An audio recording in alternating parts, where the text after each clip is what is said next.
আসসালামু আলাইকুম দর্শক, সবাইকে স্বাগত জানাচ্ছি আমার নতুন একটি ভিডিওতে। আর আজকের ভিডিওটি থাকছে প্রিমিয়াম প্রোর অ্যাডজাস্টমেন্ট লেয়ার নিয়ে। আমরা এটি কোথায় ইউজ করতে পারবো এবং কীভাবে ইউজ করবো সেটাই দেখব। এটা মূলত হচ্ছে আপনি যখন বড় একটা প্রজেক্টে কাজ করবেন তখন হচ্ছে আপনার বিভিন্ন ফুটেজ থাকবে, এক একটা আলাদা আলাদা ফুটেজ থাকবে। আপনি সেখানে যদি কালার গ্রেড করতে চান সেটা কিন্তু আসলে এক একটা ফুটেজ ধরে করাটা কিন্তু অনেক সময় লাগে। আমরা যদি চাই অ্যাডজাস্টমেন্ট লেয়ার ইউজ করে সেখানে আপনি শুধু একবার কালার গ্রেড করবেন, সেটা আপনি টেনে পুরো ভিডিওর উপর বসিয়ে দিতে পারবেন। এটাই হচ্ছে অ্যাডজাস্টমেন্ট লেয়ারের কাজ। এবং যদি আপনি ক্রপ করতে চান সেটাও করতে পারবেন, এবং কিছু ইফেক্ট আছে যেখানে অ্যাডজাস্টমেন্ট লেয়ার দরকার হয়। তো চলুন বন্ধুরা আমরা সেটা দেখে নিব।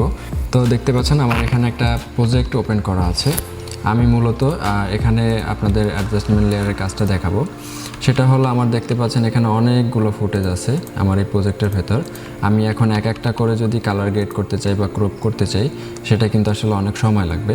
তো আমার যেটা করতে হবে, আমাকে এখানে অ্যাডজাস্টমেন্ট লেয়ার নিয়ে আমি কালার করে আপনাদের দেখাবো। সেজন্য আমি চলে যাব প্রজেক্ট প্যানেলে, গিয়ে একদম নিচে এই কোণায় দেখতে পাবেন যে একটি আইকন দেওয়া আছে। এটা কাছে মাউস যদি আপনি নিয়ে যান তাহলে দেখবেন যে নিউ আইটেম লেখা আছে। আমি এখানে ক্লিক করব এবং ক্লিক করার পরে দেখতে পাবেন এই যে অ্যাডজাস্টমেন্ট লেয়ার।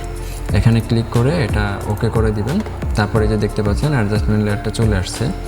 এটাকে আমি ড্র্যাগ করে ভিডিওর উপরের লেয়ারে বসিয়ে দিতে হবে সবসময়। তো আমি এটাকে পুরো ভিডিওতে টেনে একদম বসিয়ে দিব, এই যে ফার্স্ট টু লাস্ট, একদম পুরো ভিডিওর উপর আমি বসিয়ে দিব। তারপর যেটা করব, এটাকে সিলেক্ট করে আপনার চলে যেতে হবে লুমিট্রি কালারে। আপনার যদি লুমিট্রি কালার না থাকে উইন্ডোতে চলে যাবেন এবং এখানে হচ্ছে লুমিট্রি কালার, ইফেক্ট কন্ট্রোল, আপনার যা দরকার হবে কোনো বার যদি চলে যায় এখান থেকে আপনি টিকমার্ক করে দিলে এটা চলে আসবে। তো এখানে আমি যদি কালার করি, এই যে দেখতে পাচ্ছেন আমি এখানে শ্যাডোটা যদি একটু ব্লু দেই এবং মিড টোনটা যদি ইয়েলো দেই, হাইলাইটটা এটা একটা হালকা ইয়েলো রাখি। এই যে দেখতে পাচ্ছেন, এবার যদি আমি এই অ্যাডজাস্টমেন্ট লেয়ারটা আমি যদি এটাকে অফ করে দেই, দেখতে পাবেন আগে এই কালার ছিল, এখন এই কালারে চলে আসছে। আমি একটা বেসিক কালার করে আপনাদেরকে দেখাচ্ছি দেখানোর জন্য। তো আপনারা চাইলে এখানে এই যে দেখতে পাবেন পরের ফুটেজগুলোতেও কিন্তু এই কালারগুলো বসে যাবে। এই যে অতটা বোঝা যাচ্ছে না। আচ্ছা, আমি একটু কালার আরেকটু বাড়িয়ে দিই, হোয়াইট ব্যালেন্সটাকে। আপনারা যে কোনো ধরনের কালার কারেকশন, কালার গ্রেডিং আপনারা সব কিছু করতে পারবেন। আমি কালার কারেকশন করেও একটু দেখাচ্ছি। স্যাচুরেশন যদি আপনি একটু বাড়াতে চান বাড়িয়ে দিতে পারবেন, আপনাদের ইচ্ছা মতো আসলে করে নেবেন। এই যে দেখতে পাবেন আগে ছিল এই কালার, আমি এই কালারে নিয়ে এসেছি।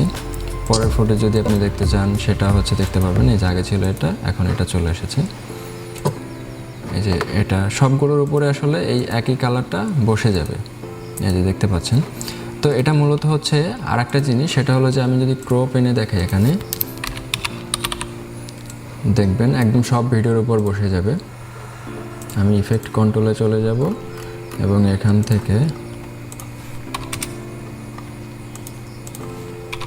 এই যে দেখতে পাচ্ছেন, আমি যদি এবার দেখি পুরো ভিডিওটা যদি দেখি, এই যে দেখবেন সব ভিডিওর উপর কিন্তু ক্রপটা বসে গেছে।